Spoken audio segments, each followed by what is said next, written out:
Marinig natin dito yung ano, pagpupok-pok nila. Siguro naglalagay sila ng ano kayo nilalagay nila dyan. So mas nauna itong poste na to kaysa doon sa kabila.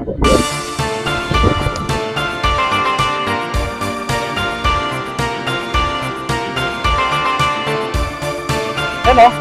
So dito po tayo ngayon sa ibabaw ng embankment ng Sulipan Bridge. Yan, nakita rin yung mga sasakyan yan. Nanggagaling po yan ng San Fernando, Pampanga. Yan, yung mga parating na sasakyan. Doon sa likuran, makikita natin yung ginagawang pallet station. Makikita natin ang bahagya yun sa tuktok ng ibabaw ng puno. At dito dadaan yan.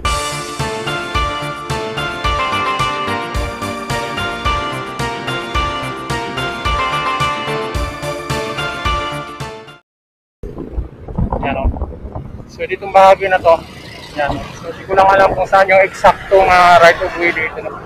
Dahil marami pang mga bahay dito sa baba. Makikita natin dyan, no? Yan, hanggang doon yan. At doon naman sa unahan, makikita natin doon yung poste, yung ginagawa nilang poste para sa cantilever bridge, yan, no? So,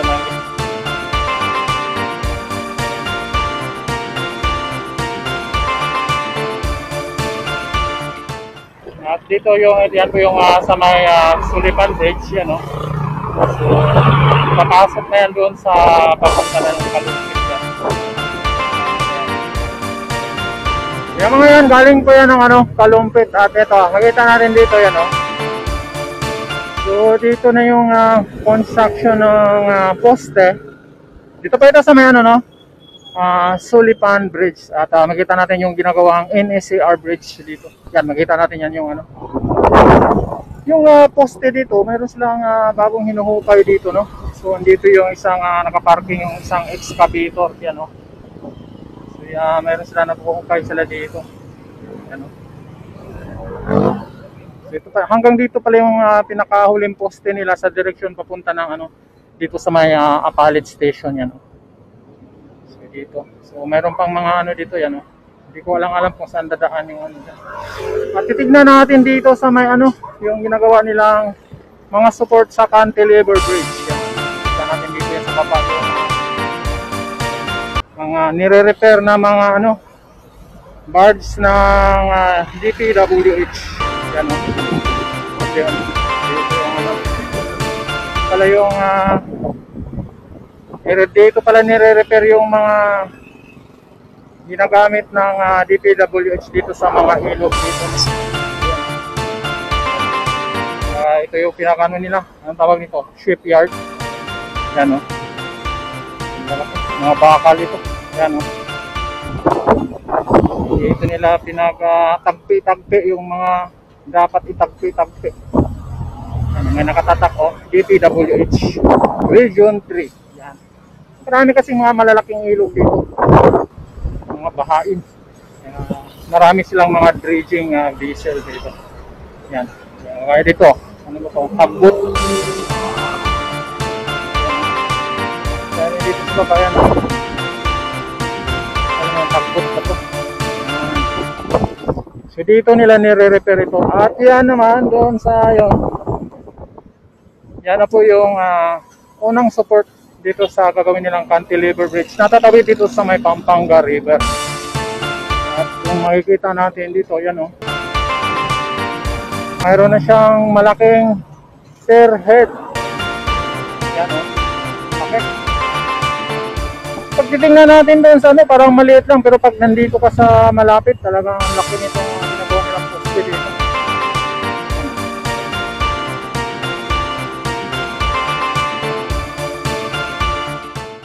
Hindi ko lang alam kung ilang meter yan, tatawid doon sa kabila dahil malapad nga itong bahagi ito ng Pampanga River.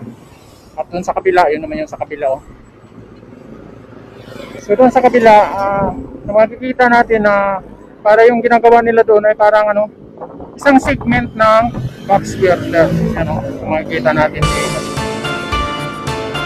Parang isang segment ng box girder yung ginagawa nila doon. At makikita natin na mayroon ng nakabukas na. Hanggang doon na yan. So kasunod dyan, mayroon ng ilang poste na natapos sila dyan pero wala pang mga permit.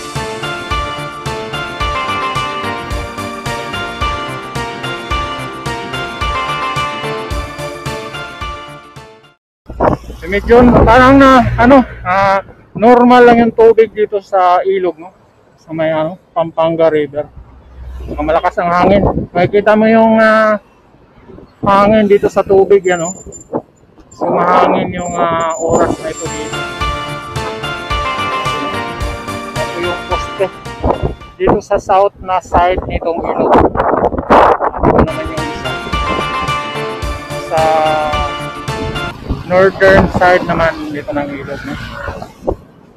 So nauna ito mga isang poste dito, no? Kaya makikita natin mayroon ng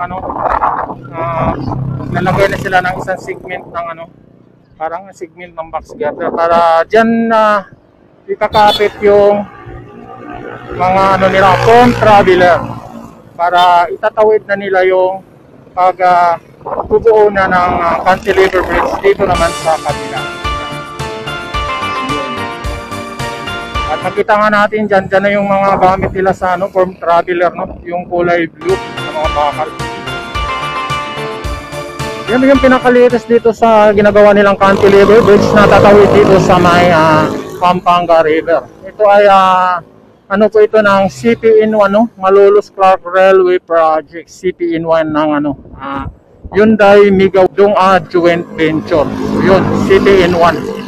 So sa kanila itong project na ito. Itong pagko-construction dito. So ito sa kabila, yan. So ganun din dito sa kabila yung Pampanga River, no? Yan, no? So tahimik na tahimik lang. Pero makita na hindi naman siya baka.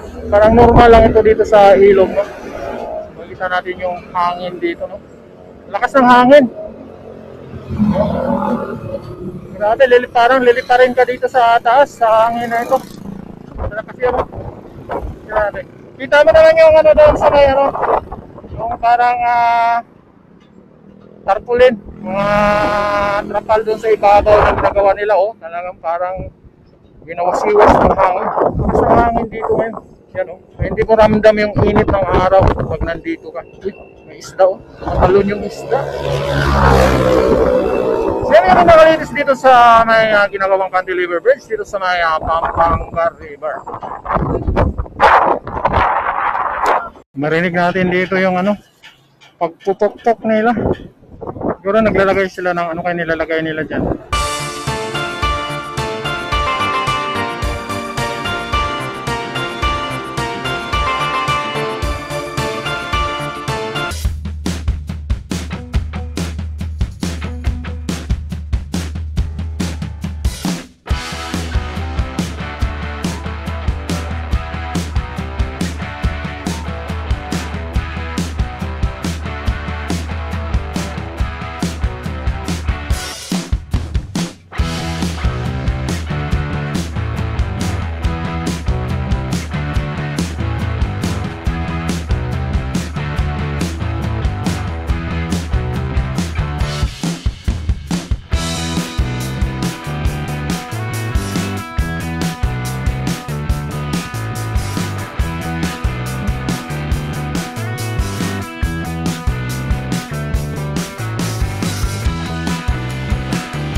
Oh.